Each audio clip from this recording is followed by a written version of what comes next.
852 number حدیث پاک ہے سنن النسائی کے اندر کہ آقا نبی رحمت صلی اللہ علیہ وآلہ وسلم علیہ حضرت عبداللہ ابن مختوم کے سوال پر میرے حضور نبی رحمت صلی اللہ علیہ وسلم نے کیا جواب دیا۔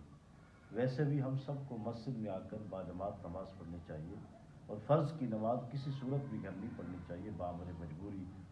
حضرت عبداللہ ابن مختوم صحابی ہے، بڑی معتبر روایت ہے۔ رسول اللہ صلی اللہ علیہ وسلم کی بارگاہ میں آنکھوں سے نبینے تھے، کہتے یا رسول اللہ کیا میں گھر میں نماز پڑھ سکتا ہوں؟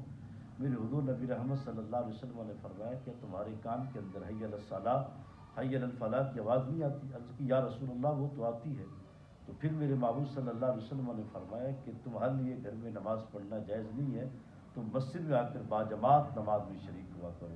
اس حدیث پاک سے ہمیں بہت بڑا یہ سبق حاصل ہوتا ہے کہ جو احباب فرض نماز کو گھر پڑھتے ہیں، رسول اللہ صلی اللہ علیہ وآلہ وسلم نے نوافل کو اور سنتوں کو گھر میں پڑھنا افضل قرار دیا۔